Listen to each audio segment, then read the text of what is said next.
Guru dengan selamat siang. Nanti Bapak Guru menjawab dengan guru hebat luar biasa. Bisa Bapak Ibu?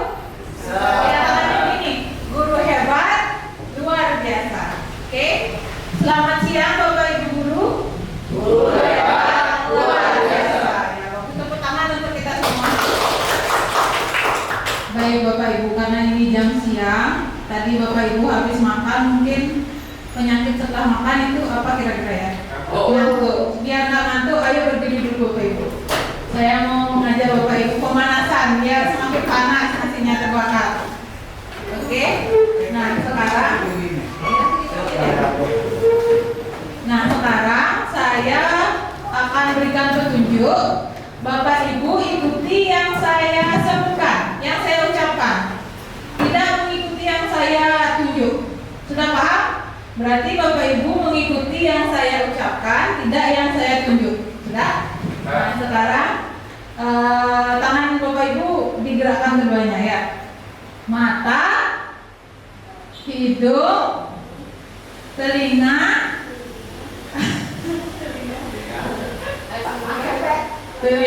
tangan, rambut, kaki. Oh bagus Bapak Ibu, berarti masih konsentrasi. Terima kasih, silakan dulu. Ya kita santai saja Bapak Ibu ya. Nah pertama-tama marilah kita memanjatkan puji syukur kehadirat Tuhan Yang Maha Esa. Karena berkat rahmat-Nya lah kita di sini dapat berkumpul dalam kegiatan diseminasi pengalaman penerapan budaya positif. Nah, Bapak Ibu, saya berdiri di depan di sini bukan bermaksud menggurui Bapak Ibu atau mengajar Bapak Ibu, tetapi di sini kita bersama-sama saling sharing informasi. Di sini saya akan berbagi pengalaman saya tentang budaya positif yang saya dapatkan di pendidikan guru penggerak. Mungkin Bapak Ibu sudah pernah mendengar, mungkin mencari sumber di internet, YouTube dan sebagainya. Kita di sini bisa berbagi bersama-sama. Adapun tujuan kegiatan diseminasi ini yaitu terbentuknya tujuan pendidikan sesuai dengan filosofi Ki Hajar Dewantara, kemudian adanya kolaborasi seluruh warga sekolah untuk penerapan budaya positif di sekolah, kemudian yang terakhir timbulnya kesadaran seluruh warga sekolah untuk menerapkan budaya positif. Nah, kita harapkan setelah kegiatan ini kita bersama-sama bisa melaksanakan tujuan dari kegiatan ini. Nah, lanjut Bapak Ibu. Nah, di sini menurut Bapak Ki Hajar Dewantara, tujuan pendidikan itu adalah menuntun segala kodrat yang ada pada peserta didik agar mereka mencapai keselamatan dan kebahagiaan yang setinggi-tingginya baik sebagai manusia maupun sebagai anggota masyarakat. Nah, tugas kita di sekolah adalah menuntun anak didik supaya ke depan dia menjadi anak yang berguna sesuai dengan apa minat dan bakatnya mereka. Tidak melulu kita harus menuntut anak tersebut harus pintar, harus juara, tetapi kita kembangkan di sekolah apa keterampilan yang mereka miliki supaya mereka bisa nanti setelah besar tumbuh dan menjadi anggota bagian dari masyarakat. Nah ya Bapak Ibu, di sini saya akan berbagi tentang pengalaman budaya positif. Nah, Bapak Ibu mungkin pernah mendengar apa itu budaya positif? Ada mungkin Bapak Ibu yang sudah pernah mendengar?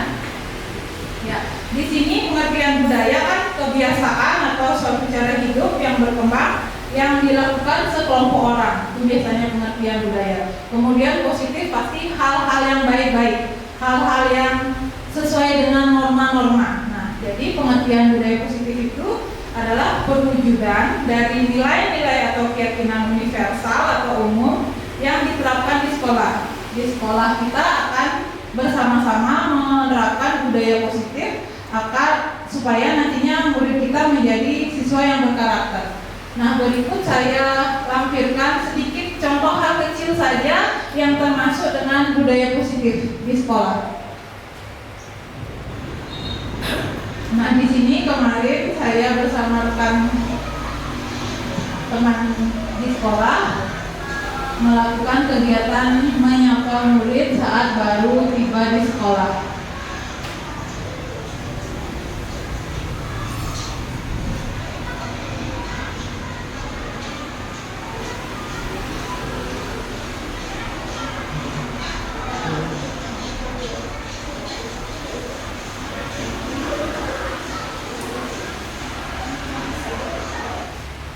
yaitu sebagian kecil dari contoh penerapan budaya positif Bapak Ibu. Kenapa saya mengutip video ini? Karena menurut Bapak Ibu kira-kira efektif nggak seperti kegiatan itu? Nah, mungkin kita pernah datang ke bank ya Bapak Ibu. Kalau di bank kita disambut oleh satpamnya, ya selamat siang Bapak atau Ibu, bisa ada yang bisa saya bantu. Kita itu merasa senang, merasa dihargai. Begitu juga perasaan peserta didik kita.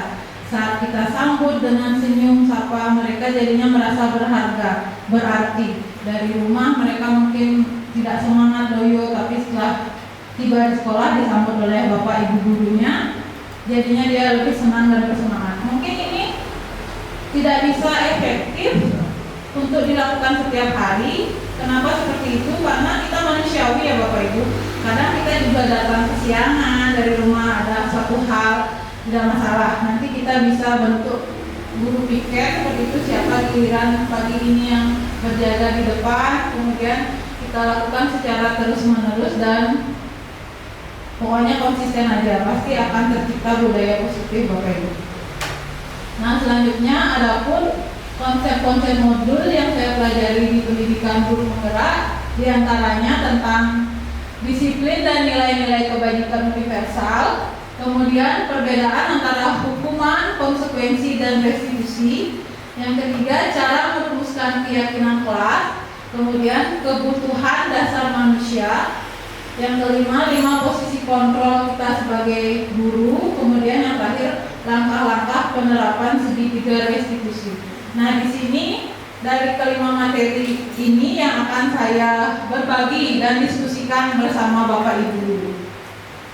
Nah, yang pertama di sini disiplin positif. Kalau tadi tentang budaya positif yang akan kita jadikan tolak ukur sebagai kebiasaan. Nah, di sini disiplin positif maksudnya yaitu pendekatan mendidik murid untuk melakukan kontrol diri dan kepercayaan diri. Dengan kita menanamkan budaya positif akan tertanam disiplin pada diri siswa Bapak Ibu. Kenapa seperti itu? Karena setelah siswa merasa dirinya sudah melaksanakan budaya positif, setiap dia akan melakukan suatu kesalahan, dia pasti berpikir terlebih dahulu. Jika saya melakukan hal ini, apa yang akan saya terjadi? Jika saya mengganggu teman saya berkelahi, apa yang akan terjadi? Seperti itu. Jadinya setelah dia menerapkan budaya positif, dia akan bisa melakukan kontrol diri dan lebih percaya diri dalam melaksanakan apapun kegiatan di sekolah. Nah, kemudian budaya positif ini berimbas akan menumbuhkan rasa aman, nyaman pada peserta didik saat pembelajaran di sekolah, dan juga bisa mendorong murid mampu berpikir, bertindak, mencipta yang merdeka, mandiri, dan pastinya menjadi anak yang bertanggung jawab. Nah, dilanjutkan kemudian di sini kita sekarang membahas tentang teori motivasi, hukuman, dan penghargaan. Nah, di sini Bapak Ibu mungkin masih, kita pada umumnya guru pasti masih saja melakukan hukuman ya Bapak Ibu, walaupun masih yang tidak hukuman yang berat kepada siswa, tapi kadang-kadang kala kita masih melakukan. Nah, seharusnya pada kurikulum merdeka ini hukuman itu sudah dihapuskan Bapak Ibu ya. Nah, di sini menurut Diana Gorsen dalam bukunya yang berjudul Restructuring School Discipline menyatakan ada 3 perilaku manusia. Yang pertama, perilaku untuk menghindari ketidaknyamanan atau hukuman. Nah, di sini adalah perilaku motivasi level terendah Bapak Ibu ya. Nah, di sini murid itu dan orang pada umumnya pasti menghindari ketidaknyamanan atau hukuman. Oleh sebab itu, bagaimana kita tanamkan karakter mereka supaya tidak terjadi sesuatu hal yang tidak nyaman di sekolah atau sampai dia harus menerima hukuman, kita hindari seperti tersebut ya.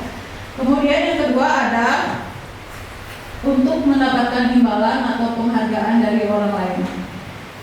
Kita juga sebagai orang dewasa pasti melakukan sesuatu berharap ada imbalan. Betul tidak Bapak Ibu? Imbalan itu tidak hanya berupa uang saja atau benda-benda yang lainnya, atau berupa hadiah, tidak. Berupa pujian pun itu termasuk imbalan Bapak Ibu.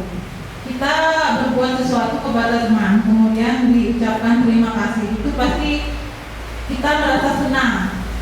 Nah, itu juga salah satu dari motivasi yang kedua, Bapak Ibu ya. Ini ke motivasi yang kedua itu pun tingkatan lebih di atas dari level yang pertama tadi.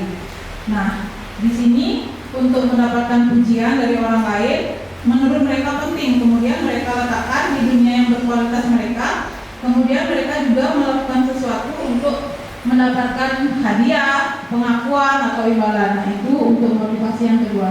Nah, motivasi yang ketiga yaitu untuk menjadi orang yang mereka inginkan dan menghargai diri sendiri dengan nilai-nilai yang mereka percaya. Nah, ini adalah level motivasi tertinggi yang kita harapkan pada diri kita dan yang akan kita tanamkan kepada peserta didik, Bapak Ibu. Nah, kenapa seperti itu? Karena pada motivasi ini yang kita lakukan itu adalah sesuatu karena nilai-nilai yang kita yakini, yang kita hargai, dan motivasi inilah yang akan membuat seseorang memiliki disiplin positif karena memperoleh motivasi yang bersifatnya internal dari dalam, bukan dari luar atau eksternal. Dalam motivasi ini Bapak Ibu atau siswa itu sudah mempunyai pikiran yang positif. Oh, saya ingin meraih cita-cita saya seperti ini, berarti saya harus melakukan ini dari sekarang. Nah, seperti itu yang kita harapkan dalam motivasi manusia pada umumnya ya. Nah, kemudian dilanjutkan sekarang pada hukuman, konsekuensi, dan juga restitusi. Kira-kira Bapak Ibu di sekolah kita ini apa yang masih kita lakukan di sekolah? Kalau Bapak Ibu masih menerapkan hukuman mungkin?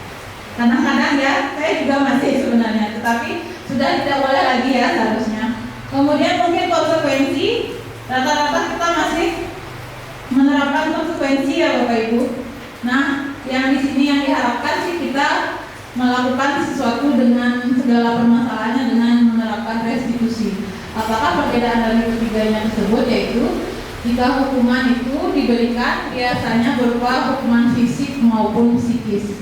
Nah, di sini contohnya ada siswa yang berkelahi, kita masih memberikan hukuman psikis, fisik berupa diberikan hukuman membersihkan toilet mungkin atau lari keliling lapangan. Nah, itu berupa hukuman fisik. Nah, kalau psikis mungkin berupa hukuman, mungkin guru memarahi siswa ya.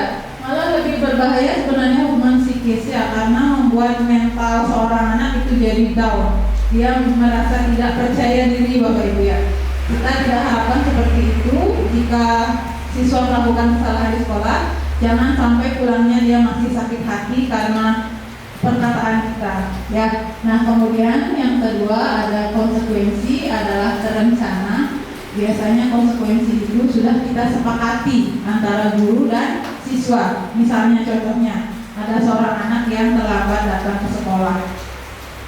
Kita tanyakan lagi sama anak tersebut, kalau kamu terlambat konsekuensinya apa? Dia sudah ingat mungkin, saya harus menyalin buku 2 halaman, itu misalnya konsekuensi. Di sini perbedaan konsekuensi dengan hukuman, Bapak Ibu. Kalau konsekuensi itu lebih ada artinya. Kalau hukuman itu ya sudah sekedarnya menghukum dan dia menimbulkan rasa marah juga sebenarnya dalam hati peserta didik tersebut. Nah, sedangkan konsekuensi itu dia melakukan secara terpaksa karena sudah ada aturan yang disepakati guru dan siswa. Nah, sedangkan yang terakhir itu restitusi, yaitu memberikan alternatif atau solusi. Setiap masalah pasti ada solusi untuk kita selesaikan. Begitu juga kita dengan siswa ya. Nah, lanjut. Nah, di sini yang tadi seperti saya sampaikan, segala hal yang terjadi di sekolah kita berhadapan dengan banyak sekali peserta didik, pasti saja terjadi pro kontra dari anak-anak tersebut. Nah, di sini pentingnya keyakinan kelas, yaitu keyakinan kelas itu merupakan sesuatu yang dapat diterapkan di lingkungan kelas tersebut. Pembuatan keyakinan melibatkan semua warga kelas melalui kegiatan curah pendapat. Keyakinan kelas ditinjau kembali dari waktu ke waktu. Nah, ini penting Bapak Ibu ya. Apalagi kita sebagai wali kelas, kita perlu membuat keyakinan kelas itu untuk suatu kesepakatan. Nah, bagaimana cara merumuskan keyakinan kelas? Yaitu siswa berdiskusi dengan guru tentang apa yang diinginkan dan disepakati bersama untuk menumbuhkan budaya positif. Nah, ini adalah contoh keyakinan kelas yang sudah saya rancang di kelas saya bersama siswa saya. Nah, setelah saya merancang keyakinan kelas ini, lumayan sudah ada perubahan dalam kegiatan pembelajaran di kelas Bapak Ibu. Walaupun tidak semudah membalikkan telapak tangan, tidak instan, kita butuh proses semuanya. Kita sebagai seorang guru dan murid juga harus melewati suatu proses.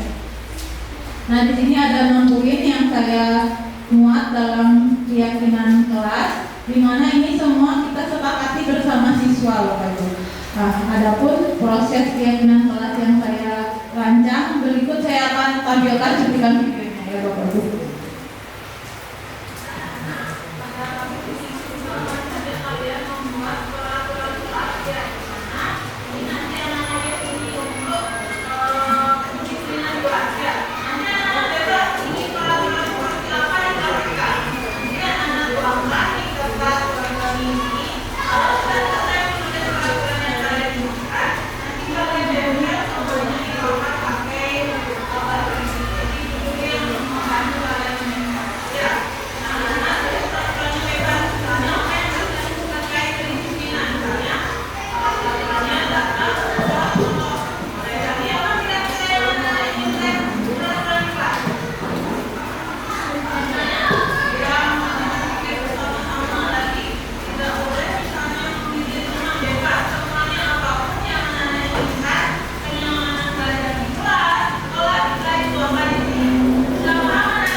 Di sini siswa akan menuliskan apa keinginan mereka, apa curahan hati mereka, akan dituliskan di kertas kecil.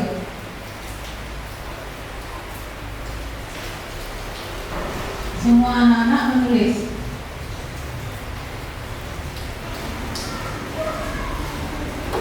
Karena terdiri dari banyak siswa, jadi terdiri dari berbagai karakter. Macam-macam di sini curahan yang diinginkan oleh siswa.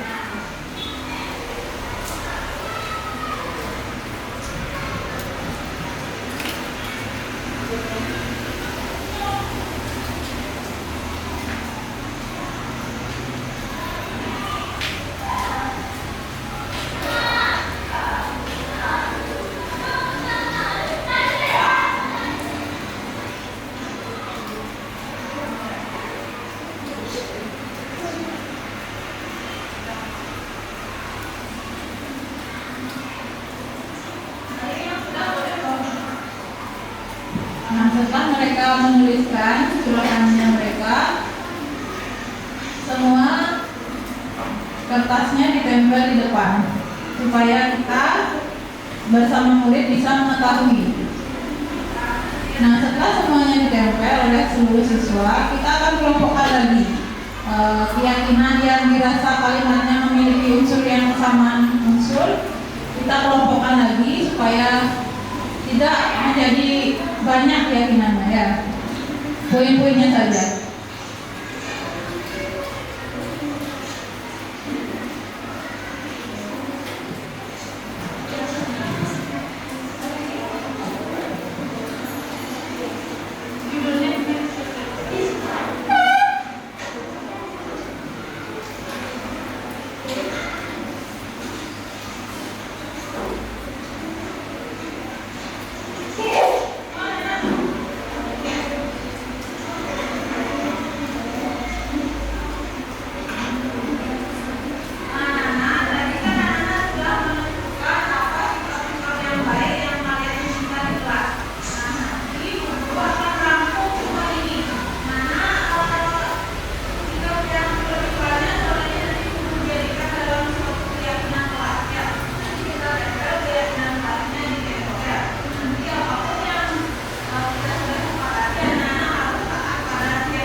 Ya Bapak Ibu, seperti yang Bapak Ibu lihat di tembok bagian timur, saya sudah pajang keyakinan kelas yang nantinya kedepannya sebagai sesuatu yang akan mereka yakini di kelas. Dengan adanya keyakinan kelas itu, apapun yang tindakan mereka lakukan itu mereka berpedoman dari itu. Nah, salah satunya yang sudah saya rasakan, mungkin kalau disiplin positif sekolah kita sudah sering melaksanakan tersebut. Ya, 5S, senyum, sapa, salam, sopan dan santun sudah terlaksana dari dulu. Sebelum saya mengikuti kegiatan CGV, sekolah kita juga sudah lebih awal menerapkan budaya positif. Nah, di sini saya ada salah satunya mengutip dari siswa mengerjakan tugas tepat waktu dan aktif belajar di kelas. Nah, kalau dulu sebelum saya mau membuat keyakinan kelas, siswa itu yang mungkin agak kemampuannya rendah itu, ya sudah dia diam aja, mau mengerjakan tugas. Sedangkan setelah ada keyakinan seperti itu, mereka jadinya, oh saya harus tepat waktu, saya harus menaati keyakinan yang sudah kita sepakati bersama. Nah, seperti itu. Kemudian juga salah satunya dengan peduli terhadap lingkungan dan sebagainya. Nah, itu yang sudah saya terapkan di kelas, yang mungkin kedepannya Bapak Ibu juga bisa merancang, nanti kita bisa berbagi. Nah, dilanjutkan dengan 5 kebutuhan dasar manusia.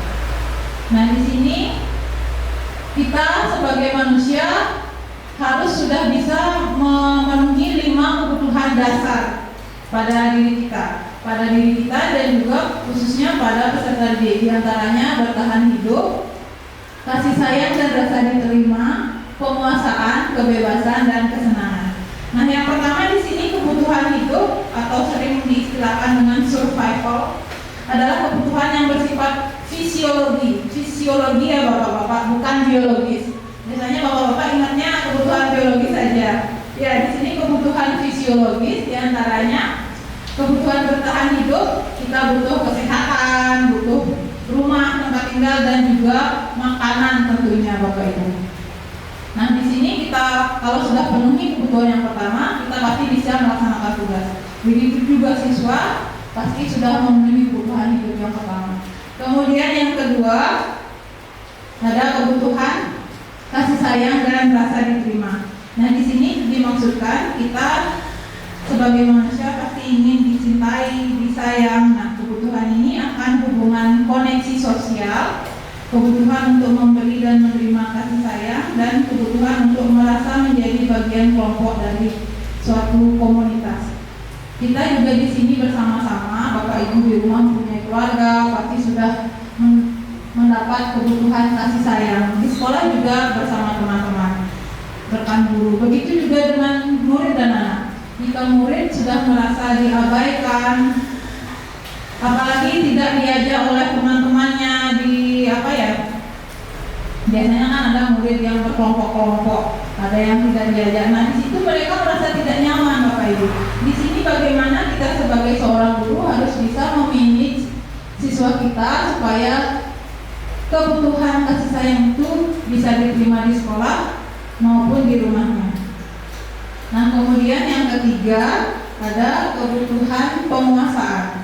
Penguasaan di sini maksudnya Bapak Ibu bukan ingin berkuasa akan sesuatu, ingin menguasai teman-teman, ingin menguasai jabatan, bukan seperti itu Bapak Ibu. Tetapi di sini kebutuhan atas pengakuan atas kemampuan yang dimiliki. Nah, contohnya di sini tidak hanya jabatan saja, tetapi kita diakui bahwa kita itu mempunyai kompetensi, memiliki keterampilan, diakui atas prestasi. Nah, kemudian kita dihargai atas apa yang kita bisa.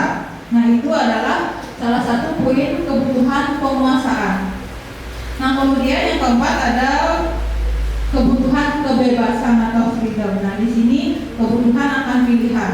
Mungkin Bapak Ibu juga kita sebagai manusia kadang pengen punya pilihan, ya pengen bebas. Nah, di situ juga peserta didik seperti itu. Apalagi kita di kelas mengajar banyak siswa, mereka bervariasi sekali kebutuhannya, ya berdiferensiasi. Ada yang minatnya seperti ini, ada yang minatnya di visual, kinestesis dan sebagainya. Nah itulah kita juga sebagai seorang guru harus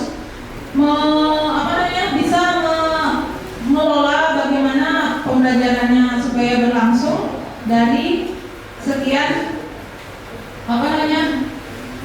variasi minat siswa. Nah contohnya mungkin pada poin kelima kita bisa melakukan kegiatan unjuk bakat Bapak Ibu. Kebetulan saya sudah pernah melaksanakan di kelas. Saya pada kegiatan B5-nya saya ada unjuk bakat. Silakan anak-anak nanti tampilkan apa keinginan kalian bebas berekspresi di kelas. Nah setelah hari H datang anak-anak dengan berbagai macam yang dia bawa ke sekolah. Ada yang saya berbakat pintar main sepatu roda, bu guru dia bawa sepatu roda ke sekolah, ya silakan. Nah di sini salah satunya kita sudah memenuhi kebutuhan yang poin keempat Bapak Ibu. Bahkan ada yang saya pintarnya, ada yang salah satu anak itu lemah di pembelajaran, kognitifnya dia lemah, pengetahuan dia lemah. Ternyata dia saat kegiatan unjuk bakat dia pintar buat layangan Bapak Ibu. Nah kita tidak bisa menjudge anak tersebut, kamu tidak bisa belajar, kamu bodoh, kamu tidak akan jadi apa-apa. Tidak, siapa tahu nanti sudah besar dia jadi pengusaha layangan Bapak Ibu kan? Kita tidak tahu ya. Pengusaha-pengusaha pun tidak tentu harus ranking 1 saja bisa menjadi orang hebat. Nah kita tidak tahu garis tangan anak-anak. Yang penting kita selalu memenuhi kebutuhan dasar peserta didik. Yang terakhir ada kesenangan. Sudah pastinya kita ingin selalu senang, selalu happy apapun dan dimanapun. Nah di sini kebutuhan untuk mencari kesenangan untuk peserta didik salah satunya dengan kodrat anak-anak kan bermain Bapak Ibu. Gimana kita bisa mengemas suatu pembelajaran supaya tidak melulu tegang, serius. Kita sekali-kali harus menyenangkan, sisipkan dengan lelucon, bagaimana supaya anak itu senang belajar, semangat datang ke sekolah. Nah, bayangkan saja kalau kita hidup tanpa kesenangan, kita bisa stres ya Bapak Ibu ya. Nah, itulah beberapa kebutuhan, 5 kebutuhan dasar manusia. Nah, Bapak Ibu mungkin hal yang paling kita tidak bisa hari-hari mungkin poin yang pertama Bapak Ibu ya, bertahan hidup. Kita kalau sudah lapar pasti langsung mencari makan, membeli makan.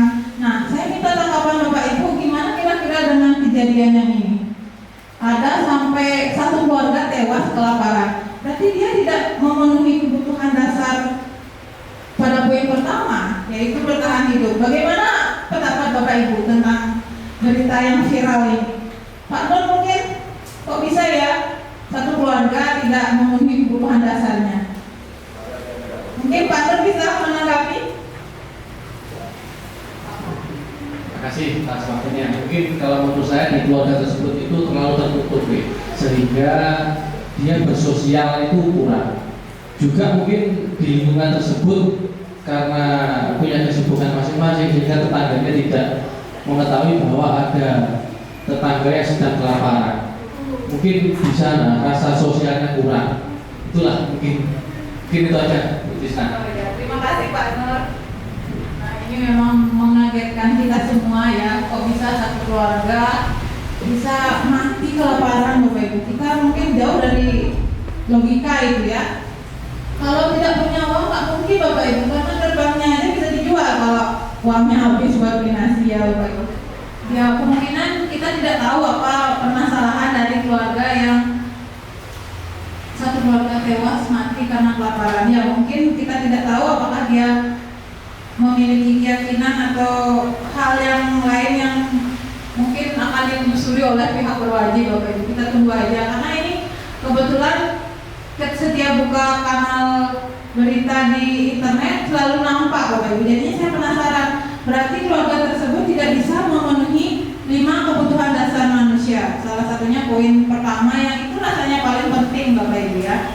Nah jika tadi kita sudah membahas 5 kebutuhan dasar manusia yang harus kita penuhi, sekarang kita lanjut ke bagaimana jika kebutuhan sebagai manusia kita sudah terpenuhi, bagaimana kita sebagai seorang guru memposisikan diri untuk peserta didik kita. Nah di sini ada 5 posisi kontrol seorang guru. Yang pertama penghukum, pembuat merasa bersalah, teman, pemantau, dan manajer yang terakhir.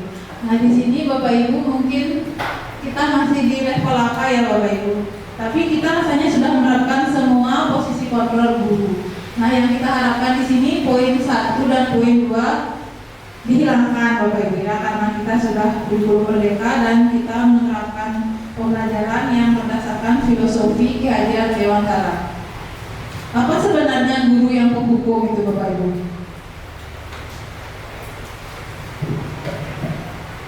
Nah, di sini penghukum yang dimaksud itu adalah menggunakan hukuman fisik maupun verbal yang seperti saya sampaikan tadi. Di sini orang-orang yang menjalankan posisi penghukum senantiasa mengatakan bahwa seolah-olah sekolah itu memerlukan sistem atau alat yang dapat lebih menekan murid. Nah, biasanya guru-guru yang tipe yang suka penghukum ini akan berkata kepada siswa, patuhi aturan saya, awas, kamu selalu saja salah. Kemudian guru seperti ini biasanya hanya percaya ada satu cara pembelajaran yang bisa berhasil, yaitu dengan cara dia sendiri. Dia merasa dengan menghukum siswa, siswa itu akan menjadi lebih disiplin. Padahal bukan seperti itu Bapak Ibu ya. Nah, di sini biasanya penghukum itu akan bersuara tinggi, kemudian tubuhnya matanya melotot. Bapak Ibu bayangkan kalau ada guru yang marah-marah, suaranya keras, matanya melotot, kemudian menunjuk-nunjuk, menghardik. Nah, biasanya contohnya terlambat lagi, pasti terlambat lagi, selalu datang terlambat. Kapan bisa datang tepat waktu? Nah, kemudian setelah ini biasanya guru itu memberikan hukuman kepada siswanya. Nah, bagaimanakah yang akan terjadi jika posisi kontrol kita sebagai penghukum itu? Nah, hasilnya apa? Bagaimana hasil dari peserta didik jika kita menerapkan hukuman? Hasilnya murid itu sebenarnya marah juga dalam hati Bapak Ibu. Kemudian dia akan memiliki rasa dendam kepada guru tersebut dan bersifat agresif. Bisa jadi sesudah kembali duduk setelah mereka mendapat hukuman atau marah dari gurunya tersebut, murid tersebut akan mencoret-coret bukunya untuk melampiaskan rasa emosinya dia. Mencoret buku, mencoret meja mungkin. Nah, itu akan bisa berdampak lebih buruk lagi sepulang sekolah. Bahkan mungkin murid yang dendam sama guru yang memarahinya, dilihat motor kita, bisa jadi motor kita dicoret-coret, dikempesin bannya seperti itu. Akibatnya jika kita menerapkan posisi penghukum Bapak Ibu, sebaiknya kita hilangkan ya. Kita harus membuat kesan murid pulang sekolah itu tidak ada rasa dendam, happy dia pulang sekolah.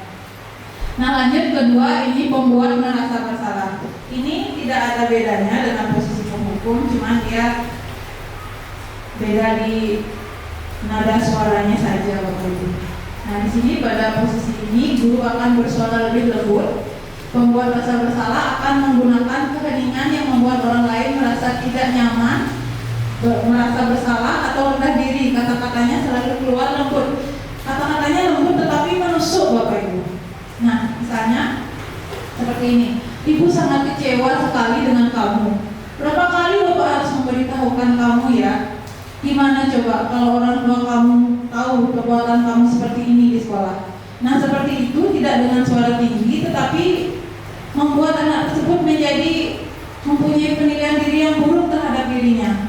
Mereka merasa tidak berharga karena telah mengecewakan orang-orang di sekitarnya, mungkin temannya yang sudah diajak bermasalah dan juga gurunya.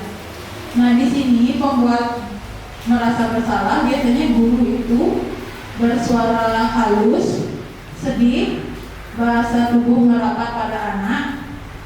Dia mendekati anak dengan suara yang lembut. Nah, di sini contohnya, adik, kamu ini bagaimana ya? Kamu sudah berjanji dengan ibu tidak akan terlambat lagi. Tapi kenapa senang sekali mengecewakan ibu? Nah, di sini murid ini hasilnya akan menjadi merasa bersalah, kemudian dia akan menjadi orang yang merasa dirinya gagal dan tidak sanggup membahagiakan orang lain. Kadang-kala sikap seperti ini lebih berbahaya dari sikap penghukum Bapak Ibu. Nah, kenapa? Karena dia langsung ke mentalnya ya yang kena.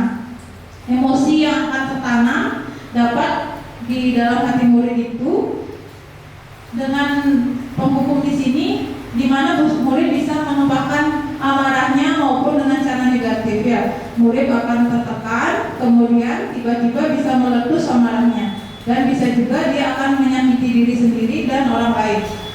Bahkan kita tidak tahu, kadang ada murid yang mentalnya lemah, jika dia merasa sakit hati, kecewa, rendah diri, hal yang paling fatal itu bisa terjadi bunuh diri, Bapak Ibu ya. Sebaiknya kita hindari juga seperti ini, menyakiti perasaan siswa. Jika ada anak yang bermasalah, sebaiknya kita carikan solusi bersama. Nah, kemudian di sini adalah posisi teman. Mungkin kita di sini sudah biasa ya bersama murid, kita memposisikan diri kita sebagai teman. Apa itu posisi teman, Bapak Ibu? Yaitu meyakini murid, namun akan tetap berupaya mengontrol murid melalui persuasi, yaitu pendekatan-pendekatan. Nah, posisi teman ini biasanya bisa terjadi positif atau negatif, Bapak Ibu. Positifnya di sini berupa hubungan baik yang terjalin antara guru dan siswa. Guru posisi teman menggunakan hubungan baik dan humor yang mempengaruhi seorang supaya mereka senang. Kita disenangi oleh siswa karena sering ngelelucon, sering minta bantuan kepada siswa, mungkin seperti itu. Nah, di sini biasanya guru yang posisi teman akan berkata, ayo bantulah demi Bapak ya. Ayo, ingat tidak bantuan Bapak selama ini? Ya sudah, kali ini tidak apa-apa, nanti Ibu bantu bereskan. Nah, seperti itu kita seperti teman. Berbicara dengan siswa kita seperti teman, layaknya teman.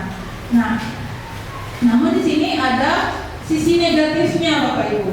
Sisi negatifnya yaitu suatu saat jika kita tidak bisa melakukan yang siswa inginkan, dia merasa kecewa, dia merasa sudah tidak ada kedekatan lagi, dan dia akan berpindah ke lain hati, berpindah ke guru yang lain, karena dia merasa guru ini terus baik sama saya, sekarang enggak, malas. Nah, itu efek negatif dari posisi teman.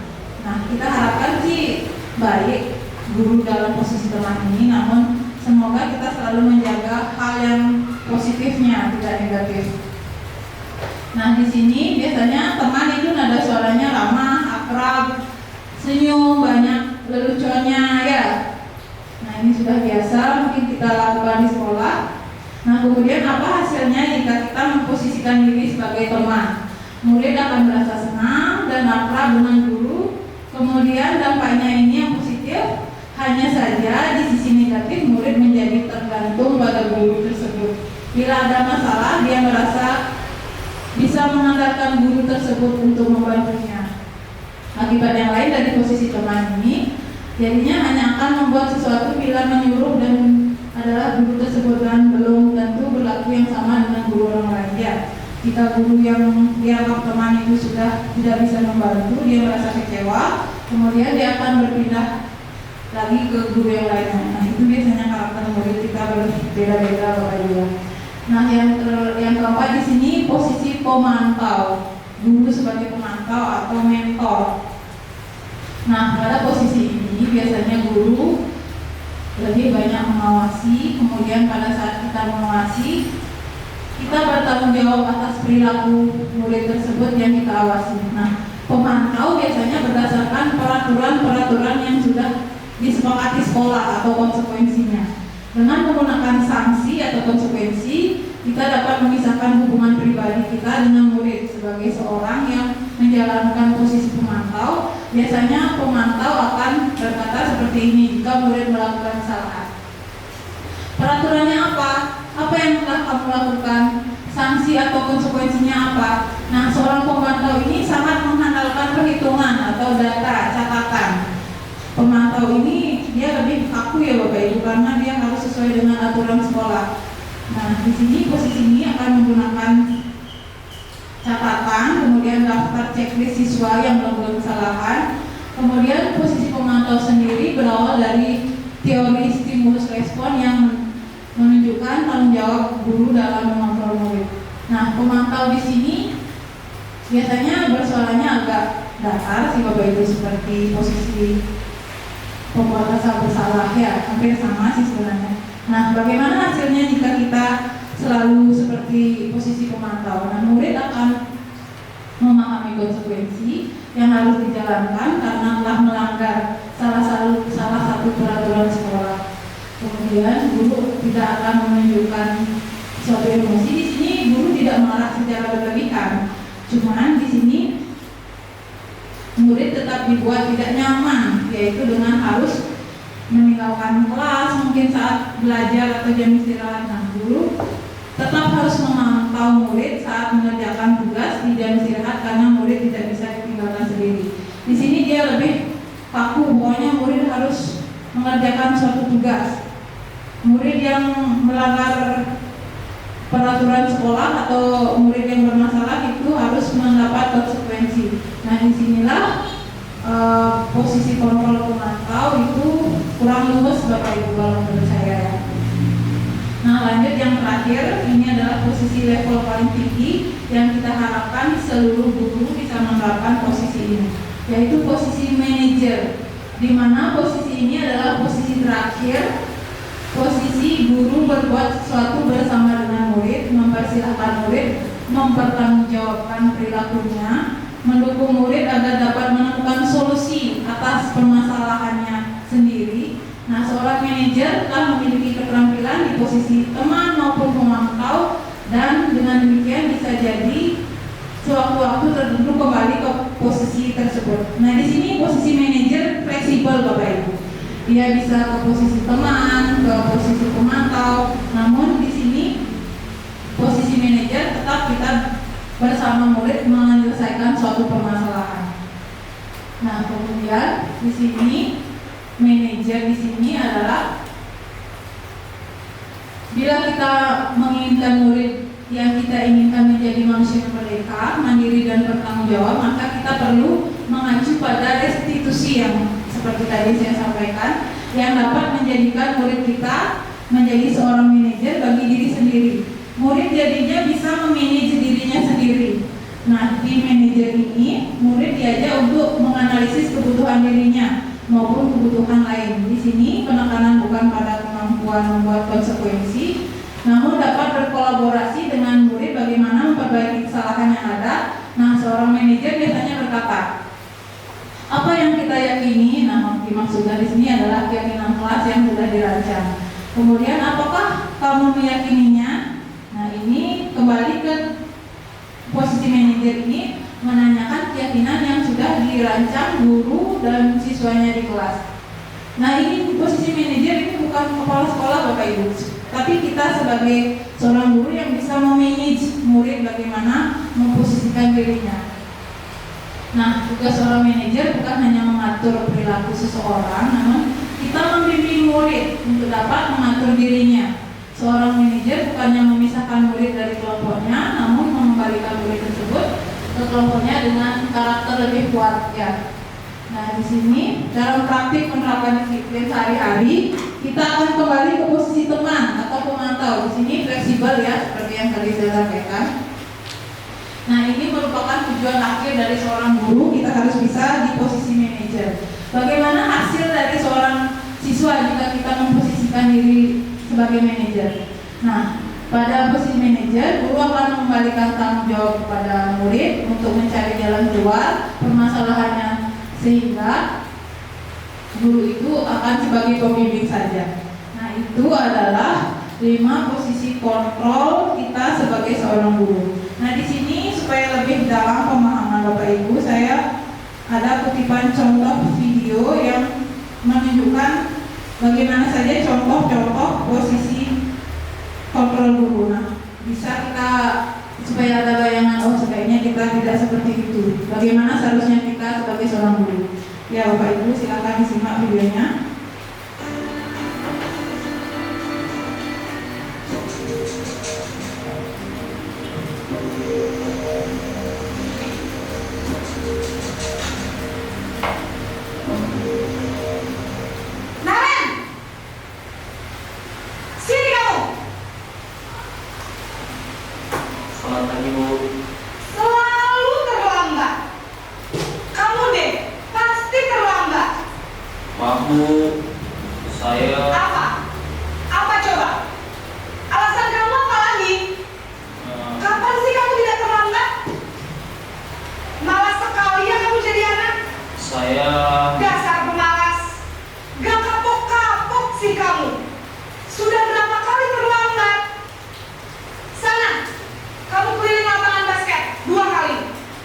kenapa saya harus keliling lapangan basket, Bu? Kenapa? Kamu melawan ibu? Berani-beraninya jawab. Sudah terlambat, masih berani jawab pula. Sekarang, keliling lapangan basket 5 kali sekalian. Biar kapok. Cepat. Pergi sana ke lapangan basket. Nah, ini posisi guru sebagai penghukum, Bapak Ibu. Nah, lanjut yang kedua, posisi pembuat peraturan bersama.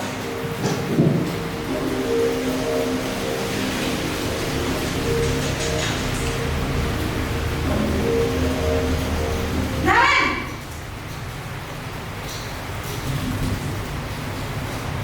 Selamat pagi, Bu. Naren. Kamu kenapa terlambat lagi, nak? Ya Tuhan, Naren. Kamu senang ya bikin ibu susah ya? Kalau kamu terlambat lagi, nanti ibu yang ditegur bapak kepala sekolah, nak. Disangka ibu tidak bisa membina kamu. Duh, gimana ini? Maaf, Bu. Duh, Gusti Naren. Kamu suka ya kalau ibu ditegur bapak kepala sekolah? Terus, sekarang ibu harus tulis apa yang di buku absen? Ini kamu sudah sering terlambat loh. Ibu harus apa coba? Maaf, Bu. Maaf sekali. Ya sudah, lain kali jangan bikin ibu susah lagi ya nak ya. Ibu tidak akan kuat lagi kalau kamu begini terus. Bisa jantungan kalau ibu ditegur bapak kepala sekolah. Sana cepat kelas. Maaf ya, Bu. Maaf sekali. Nah, itu tadi Posisi pembuat rasa bersalah berbicara dengan nada tenang.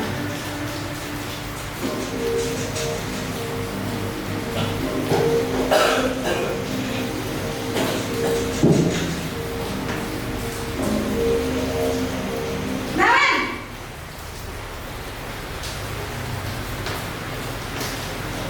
Selamat pagi, Bu. Wah, sudah jam berapa ini nak? Terlambat lagi ya saya. teman. Iya, Bu. Teman. Habis ibu saya lupa bangunkan saya, Bu. Kamu malah menyalahkan ibu kamu. Kamu bukannya anak yang larinya paling kencang. Kok terlambat sih? Iya, Bu. Saya memang terlambat bangun tadi. Jadi biarpun saya lari kencang, tetap gak kekejar, Bu. Ya sudah sana. Nanti lain kali larinya lebih kencang lagi ya. Biar gak terlambat lagi. Bikin seneng ibu. Demi ibu. Bisa kan? Bisa lah, Bu. Ya sudah sana masuk kelas. Ibu beresin urusan absen kamu. Kamu ini ada-ada saja.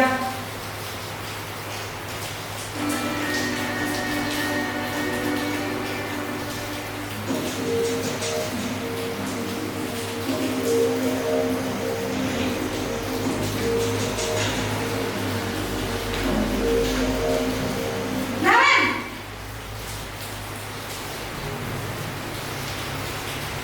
Selamat pagi, Bu. Naren, apa peraturan sekolah kita tentang jam berapa kita harus masuk sekolah, nak? Kita harus di sekolah jam 7, Bu. Iya betul, sekarang sudah jam 7.20. Naren sudah tahu konsekuensinya jika terlambat hadir. Paham, Bu. Saya harus tinggal kelas pas jam istirahat selama 20 menit. Iya benar, konsekuensinya demikian. Jadi nanti jam 9.30 pas istirahat, kamu harus tinggal di kelas, kerjakan tugas tambahan untuk ketertinggalan kamu, ya? Baik, Bu.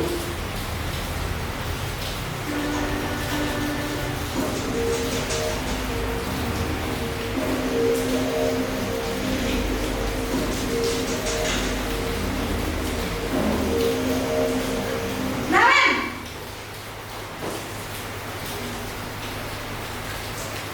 Selamat pagi, Bu. Selamat pagi, Naren. Maaf, Bu. Saya terlambat. Iya, sekolah masuknya jam 7, sekarang sudah jam 7.20. Jadi sekarang bagaimana ini, Naren? Maaf, Bu.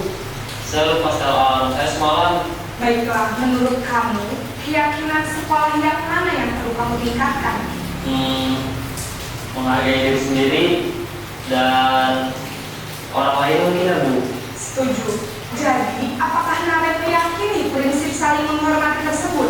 Iya Bu, saya meyakininya. Apakah Naren bersedia memperbaiki masalah keterlambatan ini? Bersedia Bu. Bagaimana kamu akan memperbaiki masalah keterlambatan ini? Saya akan coba untuk tidak lupa menyetel alarm saya Bu. Baik, kalau Naren lupa menyetel alarm di rumah, ada orang yang kira-kira bisa bantu mengingatkan tidak? Ada Bu, kakak saya, Kak Emma. Ada lagi selain Kak Emma? Selain Kak Emma, ada ibu saya. Baik, jadi yang mengingatkan Naren adalah Kak Emma dan ibu kamu ya?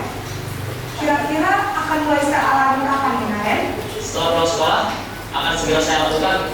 Baik, jadi Naren akan setel alarm untuk bangun besok pagi dan akan diingatkan oleh kakak dan ibu dan Naren ya. Ada lagi yang mungkin perlu dilakukan Naren agar tidak terlambat bangun lagi? Tidak ada Bu. Baik Naren, terima kasih untuk kerjasama kamu. Sekarang kamu perlu kembali ke kelas untuk belajar. Baik Bu, terima kasih. Nah, tadi Bapak Ibu 5 posisi kontrol yang sekiranya sudah dipaparkan perumpamaannya pada video tersebut. Kira-kira pada diri kita sendiri sebagai seorang guru, kira-kira kita masih di posisi apa Bapak Ibu? Mungkin ada yang bisa menjabarkan diri kita bersama-sama. Apakah masih di posisi penghukum? Tidak ya, tapi kadang-kadang iya ya. Sudah tidak usah lagi ya. Apalagi memberikan hukuman fisik berupa keliling lapangan itu sudah tidak perlu lagi. Mungkin di posisi membuat rasa bersalah, kadang-kadang juga ya seharusnya kita hilangkan juga karena itu bisa menyakiti perasaan dan hati siswa. Jadinya dia merasa kecewa terhadap dirinya. Kemudian di posisi teman, apakah perlu Bapak Ibu? Perlu di posisi teman? Ya kadang-kadang perlu, fleksibel ya. Kalau teman atau pemantau mentor itu kita fleksibel, tergantung kebutuhan Bapak Ibu ya. Nah yang paling intinya kita harus mencapai suatu tujuan di posisi kontrol guru yaitu sebagai manajer ya. Kita lebih luas Bapak Ibu ya supaya murid tidak merasa tertekan. Ya seperti itu yang kita harapkan. Kembali kepada posisi kontrol, kita menyelesaikan masalah itu dengan restitusi Bapak Ibu. Apa itu segitiga restitusi? Nah lanjut. Nah segitiga restitusi itu adalah proses menciptakan kondisi bagi siswa untuk memperbaiki kesalahan mereka sehingga mereka bisa kembali pada kelompok mereka dengan karakter yang lebih kuat. Nah sama seperti kejadian kasus tadi, kita terapkan segitiga restitusi. Ini ada kaitannya dengan keyakinan kelas. Nah bagaimana penerapan segitiga restitusi itu? Yaitu yang pertama kita menstabilkan identitas. Yang kedua ada validasi tindakan yang salah. Kita tanyakan apa kesalahan mereka. Kemudian menanyakan keyakinan. Ya keyakinan yang sudah dirancang kita bersama siswa. Nah bagaimana contoh implementasi segitiga restitusi? Berikut juga saya kutipkan videonya karena kita lebih mudah memahami lewat tayangan video daripada saya ceramah Bapak Ibu ya. Kita lihat tayangannya.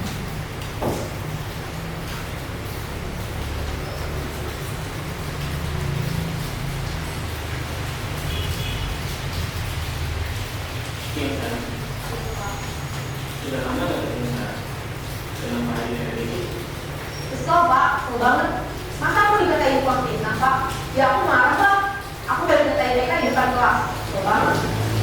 Oh gitu. Ya pasti kamu marah dan kesal.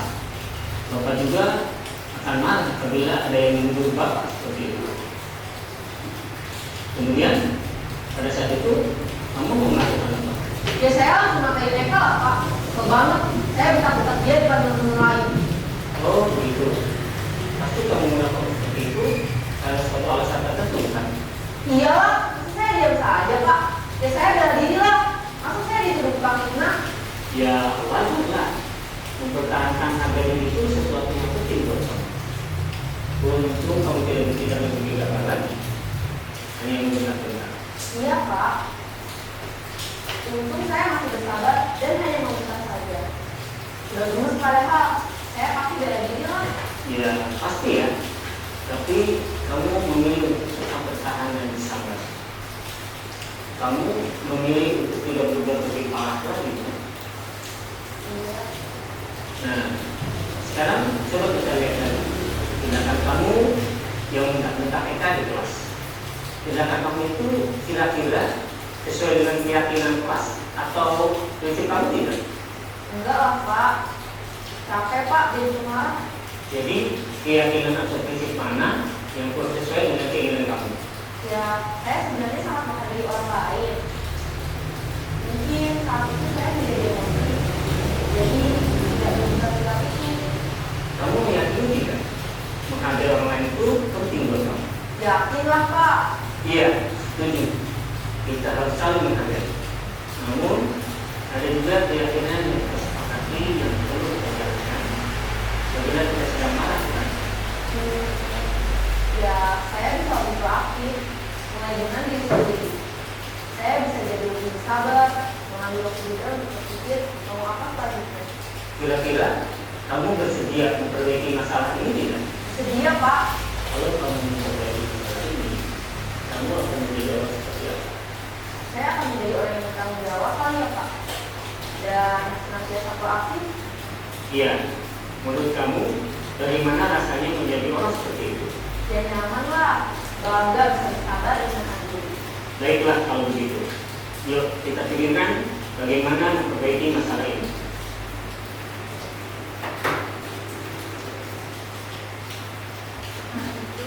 Salah satu penerapan segitiga restitusi Bapak Ibu ya, mungkin menangani suatu masalah siswa yang bertengkar sama temannya di kelas ya. Nah, itulah yang diharapkan sikap kita saat menyelesaikan masalah dengan siswa dengan menerapkan segitiga restitusi, yaitu yang pertama menstabilkan identitas anak. Bagaimana kita bukan menjudge anak itu, kita misalnya ada anak yang berkelahi, kita agungkan dulu anak itu. Bagus kamu berkelahi, tapi kamu apakan dia? Pukul loh. Padahal kamu bisa lebih dari memukul. Kamu bisa menendang seharusnya. Ya, cuma dulu dia ya. Nah setelah itu baru kita validasi tindakan yang salah. Nah, bagaimana bahwa tindakan tersebut sebenarnya salah? Bagaimana yang harusnya kamu lakukan terhadap temanmu? Kemudian yang ketiga, kembali ke keyakinan kelas yang sudah dirancang oleh siswa dan guru. Nah itu. Baik Bapak Ibu, nah supaya kita ada produk dari pertemuan kita hari ini, saya ingin bersama-sama menyelesaikan suatu masalah, yaitu saya sudah membuat skenario permasalahannya di sini. Saya ingin bersama-sama Bapak Ibu secara berkelompok untuk menyelesaikan permasalahan ini dengan segitiga restitusi. Di sini saya akan membagikan skenario-nya. Sebentar, silakan Bapak Ibu membuat langkah-langkahnya yang bagaimana termasuk menstabilkan identitas, kemudian yang mana merupakan validasi tindakan yang salah, kemudian menanyakan keyakinannya bagaimana. Nah silakan sebentar Bapak Ibu boleh berdiskusi secara kelompok ya.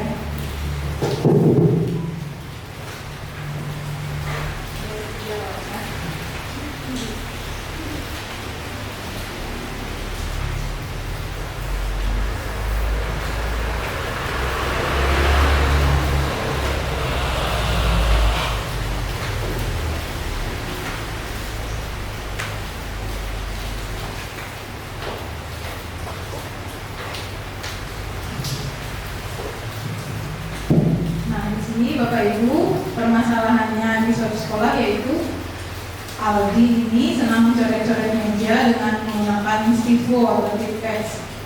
Kemudian berdasarkan keyakinan kelas, murid ini wajib seharusnya menjaga kebersihan dan tindakan kelas. Maka selaku wali kelasnya, bagaimana sebaiknya tindakan Bapak Ibu guru untuk menerapkan segitiga restitusi? Ya silakan Bapak Ibu, ada yang sudah mungkin. Bu Chandra, kira-kira silakan presentasikan ke depan bagaimana Bu Chandra memvalidasi tindakan yang salah. Boleh Bu Chandra ke depan.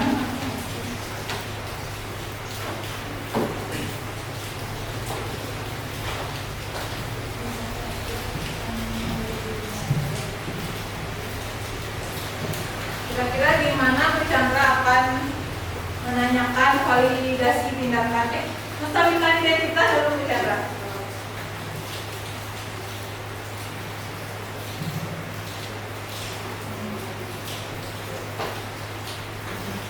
Baik, terima kasih atas kesempatannya.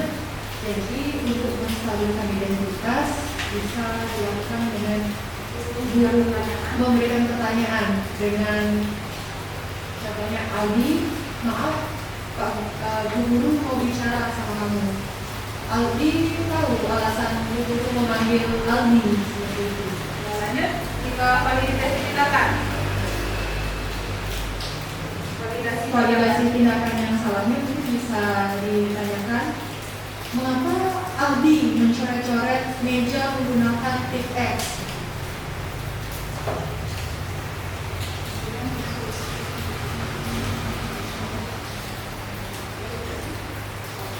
Oke, yang mungkin bisa lagi ditanyakan dengan apakah ada solusi supaya Aldi tidak bosan dan menyalurkan kreativitasnya tanpa merusak fasilitas yang ada di sekolah, seperti itu bisa ditanyakan kepada Aldinya. Nah, setelah itu bisa ditanyakan dengan menanyakan keyakinan. Pertanyaan bisa dari Aldi, masih ingat nggak waktu awal pertemuan kita sudah membuat keyakinan kelas seperti apa? Bisa seperti itu. Terima kasih Bu Chandra sudah paham sekali untuk akan menerapkan penerapan segitiga restitusi nanti ke depannya ya. Semoga Bapak Ibu semua juga nanti kita bisa mempraktekannya. Nah, dari sekian materi yang sudah saya sampaikan di sini, barangkali ada yang masih kurang jelas atau ada yang Bapak Ibu ingin tanyakan, mungkin silakan yang ingin bertanya. Supaya nggak tegang-tegang, kita tampilkan Aldi Cermek ya, yang biasanya suka bertanya. Mungkin ada yang bertanya?